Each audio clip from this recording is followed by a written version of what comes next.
Good morning, everybody. Good morning. You will not believe where we're at this morning. I'm going to show you my assistant. Go put it in there. You guys, look. We're in the ugly place. We're in the ugly place. Say it again. We're in the ugly place. Yes, you guys, we are at the landfill. See, you never know where you're going to be with me. Like, wherever we end up at is where we end up at, you guys. So today we're at the landfill because we had to bring some stuff, throw some old beds and stuff out. What is one thing that you know about this place?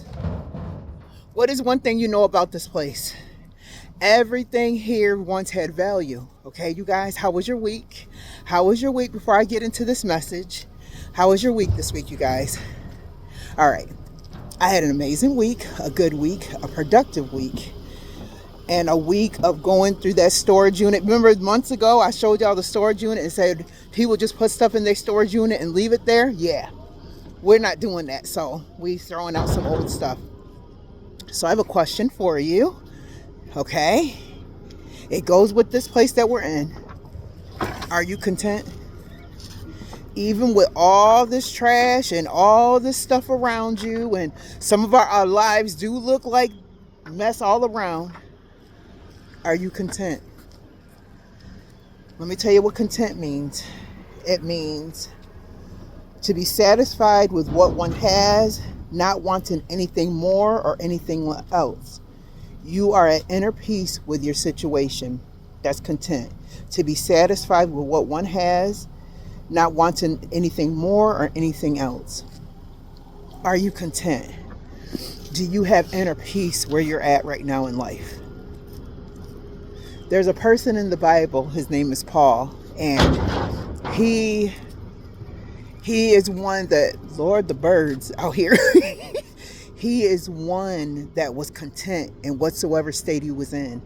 So I'm going to read the scripture for today. The scripture for today, you guys, is found in Philippians 4, 11 through 13. This girl is not waiting for me at all. And listen, you guys ever had something really good to eat and it was like yummy, yummy, yummy to your tummy, like really good? This is what this scripture was for me, you guys. Philippians 4, verse 11 through 13. It says, "For I am not saying this because I am in need, for I have learned to be content whatever the circumstance. I know what it is to be in need, and I know what it is to have plenty. I have learned the secret of being content in any and every situation, whether well fed or hungry, whether living in plenty or in want. I can do all things through him who gives me strength." Let me read it again, you guys. This is where Paul was. He knew what it was to lack. He knew what it was to not have. He knew what it was like to be in plenty. He knew what it was like. And this is what the scripture says, Philippians 4, verse 11 through 13. He says, "I am not saying this because I am in need, for I have learned to be content, whatever the circumstance. I know what it is to be in need, and I know what it is to have plenty. I have learned the secret of being content in every situation, whether well fed or hungry, whether living in plenty or in want. I can do all things." He's saying, I can do all things through him who gives me strength, because I know what it's like to lack. I know what it's like to have. I like what it's like to be in both situations, you guys. Even though, like I said, where we're at right now at this landfill, and the stuff here once had value, and then some of our lives look like the landfill. Could you be content in that situation? Could you be content in that situation? Whatever situation is presented to you, could you find a place to be content? Have you ever lived with having much and then having need? Have you ever been through that? You know, this is things to think about. This word hit me very strong this week. Are you content? You know? Are you content? You know how they talk about people give you lemons, make lemonade? You're right. Are you content?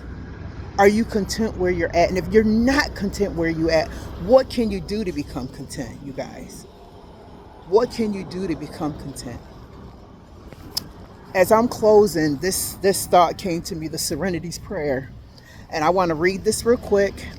And it's regarding the whole thing surrounding contentment. It says, God grant me the serenity to accept the things I cannot change, the courage to change the things I can, and the wisdom to know the difference.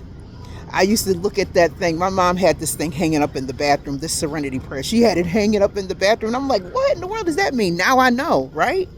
God grant me the serenity to accept the things I cannot change, the courage to change the things I can, and the wisdom to know the difference. Know what you can change. Know what you can change. Although we came here to toss stuff out to get rid of the old, when we drive out of here, we're driving into the new. So the situation is changed. Your life may look like it's got trash and it's got all this craziness going on. Be content, because your situation will change. You hear me? Be content. Learn how to be content. And even during this holiday season, don't be like the Joneses. Don't be like the Joneses, you guys, like trying to buy this and buy that and buy this and buy that for your children and not have no peace. Don't do that. Or for your loved ones and not have no peace. Don't do that. Do what you can and don't overdo it, okay? All right, if you had a birthday, happy birthday. If you had an anniversary, happy anniversary.